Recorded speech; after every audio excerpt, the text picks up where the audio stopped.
Ajwa road Fatima કોમ્પ્લેક્સમાં છેલ્લા ઘણા દિવસોથી ગંદુ પાણી આવતા લોકો પરેશાન થઈ રહ્યા છે। કહેવાતી સ્માર્ટ સિટીના શાસકો વહીવટી તંત્ર વેરો ભરતી પ્રજાને પ્રાથમિક સગવડ શુદ્ધ અને પૂરતા પ્રેશરથી પાણી આપવામાં નિષ્ફળ નીવડ્યા છે। વિવિધ વિસ્તારમાં લોકોના નળોમાં પાણી નહીં પણ આંખમાં પાણી જોવા મળે છે। શહેરના આજવા રોડ ખાતે આવેલ ફાતિમા કોમ્પ્લેક્સમાં છેલ્લા કેટલાય દિવસોથી ગંદુ પાણી આવતો હોવાને કારણે અહીંના રહીશોએ આ અંગે તંત્ર સમક્ષ ફરિયાદ કરી હતી। ત્યારે પાલિકાના કર્મચારીઓ અહીં આવીને પાણીની લાઇનને કાપીને જતા રહેતા અંદાજે 300 જેટલા મકાનના રહીશોએ ભર ઉનાળે પાણી વિના ભારે હાલાકી વેઠવી પડી રહી છે। ફાતિમા કોમ્પ્લેક્સમાં હાલ પાણીની વિકટ પરિસ્થિતિ ઊભી થઈ છે। અહીંના રહીશોનું કહેવું છે કે અમારે ત્યાં ગંદુ પાણી આવતું હતું, જેથી અમે આ અંગે તંત્રને જાણ કરી હતી। ત્યારબાદ તંત્રએ અહીં આવી લાઇન ખરાબ હોવાનું જણાવી તે પાણીની લાઇન કાપી કાઢી છે અને ત્યારબાદ પાણી અપાતું બંધ થઈ ગયું છે। ભર ઉનાળે 3 દિવસથી લોકોને પૂરતું પાણી મળતું નથી। હાલ માત્ર અડધો કલાક પાણી આવે છે, તે 300 જેટલા પરિવારોને પૂરું પાડી શકે તેમ નથી। અમારી માંગ છે કે જ્યાં સુધી પ્રશ્નનું નિરાકરણ ના આવે ત્યાં સુધી રોજ કોર્પોરેશન પાણીનો બંબો મોકલે, અમને પાણી ઉપલબ્ધ કરાવે। અધિકારીઓએ એપાર્ટમેન્ટ તરફ આવતી મુખ્ય લાઇન તપાસવાના બદલે અમારા એપાર્ટમેન્ટની લાઇન કાપી નાખી છે, તે ખોટું કર્યું છે।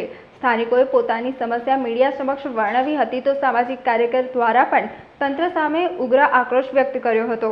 કોઈ સાંભળી નથી રહ્યું, કોઈ કોર્પોરેશન સાંભળી નથી રહ્યું। વગર કીધે લાઈન કાપી નાખી। સારના 3 દિવસથી અવાજ કરી રહ્યા છે પાણી વગર। કોઈ જવાબ નથી આપી રહ્યું કે ક્યારે લાઈન ઠીક થશે અને ક્યારે પાણી આવશે। બંબો આવે છે તેની મેં તો એમાં પૂરું નથી થઈ રહેતું। 2 બંબા આવે છે, 2 બંબાની મેં 300 મકાનની મેં પાણી થઈ નથી રહેતું, બરાબર છે। એક ઘરને 200-300 ગ્રામ બી 200-300 લીટર બી પાણી નથી મળતું। પાણી પીવાનું બી નથી। અને હવે આપ શ્રીને પાણી આવે છે તેની મેં બી ખરાબ પાણી આવે છે। અડધો કલાક પાણી ખરાબ આવે છે, પછી અડધો કલાક પાણી સારું આવે છે। અને હવે આપણને ન્યાય નહીં મળે તો આપ શું કરશો? આંદોલન કરીશું। અને હવે આપની માંગ શું છે? પાણી આપો, ખાલી બીજું કઈ છે નહીં અમારી માંગ। ખાલી પાણી આપો, પાણી શુદ્ધ આપો, સારું આપો પાણી। અને કેટલા દિવસથી આ ટેન્કર મંગાવવામાં આવી રહ્યા છે? પાણી આપે છે તેનાથી વધારે આપો। 4 દિવસથી ટેન્કર મંગાવ્યા છે। 1 કલાક પાણી આપે છે તેનાથી વધારો પાણી। 1 કલાકથી પાણી થઈ નથી રહેતું। સમસ્યા એ છે કે આ 4 દિવસથી વગર કહે લાઈનો ખોલી નાખી છે। પીવાનું પાણી કે વાપરવાનું પાણી અમારા કંઈ છે નહીં। અમારા છોકરાઓ, અમારી વહુઓ ઘરમાં પાણી વાળા તરસે છે તો વહુઓ તો પિયરથી જતી રહીએ છે। હવે અમારી ઉંમર થઈ ગઈ। હવે અમે નીચેથી ગમે ત્યાંથી બી પાણી લાવવું તો અમારા લીધે મુશ્કેલ છે। અમે કેવી રીતના પાણી લાવીએ ને કેવી રીતના અમારું જીવન ચાલવાનું? કેટલા દિવસથી આ સમસ્યા છે? 4 દિવસથી સમસ્યા છે। 4 દિવસથી પાણીની લાઈનો વગર કીધે ખોદી નાખી છે। તો પાણી આવતું નથી, ગંદુ પાણી આવતું હતું તો અમારી ફરિયાદો હતી તે લોકોએ વગર કીધે લાઈનો કાપી નાખી છે।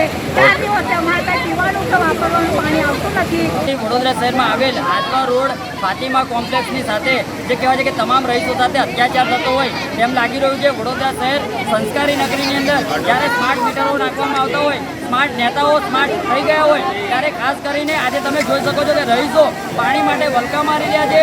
સાથે 2 દિવસથી પાણી નથી આવી રહ્યું। વડોદરા શહેર એક એવું શહેર છે કે વડોદરા શહેરની આજુબાજુની અંદર જે કહેવાય છે આજવા સરોવર હોય, મહીસાગર નદી હોય, સાથે નર્મદા નદી, 3 નદીઓ આવેલી હોય અને વચ્ચે વડોદરા શહેર આવેલું હોય છતાં પણ જે કહેવાય છે કે વડોદરા શહેરના નગરજનોને પીવાનું પાણી નથી મળી રહ્યું। એટલે આ વડોદરા શહેર માટે શોભા નથી આપતું। અને ખાસ કરીને નરેન્દ્ર મોદી સાહેબ જ્યારે કહેતા હોય નલ સે જલની વાતો કરતા હોય, પરંતુ આજે જે કહેવાય છે કે ડોર ટુ ડોર ફરીને જો વડોદરા શહેરની અંદર એક પણ વિસ્તારની અંદર પાણી નથી મળી રહ્યું અને જે જગ્યાએ પાણી મળી રહ્યું છે એ જગ્યાએ દુર્ગંધ મારતું પાણી મળી રહ્યું છે। એટલે ખાસ કરીને સ્થાનિક કોર્પોરેટરો, ધારાસભ્યની એક જવાબદારીમાં આવે છે અને સાથે સાથે વડોદરા શહેરના મ્યુનિસિપલ કમિશનર સાહેબ, મેયર સાહેબ, ચેરમેન સાહેબ જ્યારે વડોદરા શહેરની અંદર અલગ અલગ વિસ્તારોમાં જળ એ જીવન જેવા મોટા હોર્ડિંગ્સ લગાવતા હોય તો ખાસ કરીને વોર્ડ નંબર 5ની અંદર જે ફાતિમા કોમ્પ્લેક્સની વિઝિટ લેવી જોઈએ। કારણ કે આ લોકો ચોમાસાની અંદર પણ આ લોકોના મકાનની અંદર ડ્રેનેજના મળમૂત્રવાળા પાણી જે 1.5 ફૂટ ભરાઈ જતા હોય આ વડોદરા શહેર માટે શોભા નથી આપતું। એટલે પહેલાં તો વડોદરા શહેર 2017 જ્યારે સ્માર્ટ સિટીની પ્રોજેક્ટની વાતો થઈ છે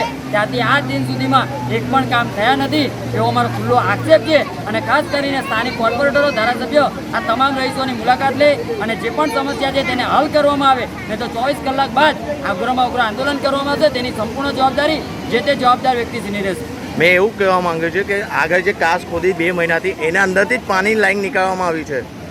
ચોક્કસથી જે કહેવાય છે કે વોર્ડ નંબર 5 હોય કે વડોદરા શહેરના જે પણ જવાબદાર વ્યક્તિ હોય આજે કહેવાય છે કે એન્જિનિયરો પોતે જ્યારે જે પણ જવાબદારી વ્યક્તિને ત્યાં ગાડી ઊભા રાખવામાં આવે છે ત્યાં ગાડી જે કહેવાય છે કે સ્માર્ટ કામ થતા હોય છે, ત્યાં ગાડી જે રોડનું કામ પહેલે થાય છે, પછી ડ્રેનેજનું થાય છે અને પછી પાણી પુરવઠાનું કામ થાય છે. એટલે આ ઉલટું ગણિત ચાલી રહ્યું છે. એટલે ખાસ કરીને એન્જિનિયરો હોય, જે પણ જવાબદાર વ્યક્તિ હોય તેઓએ પણ ખાસ ધ્યાન આપવાની જરૂર છે.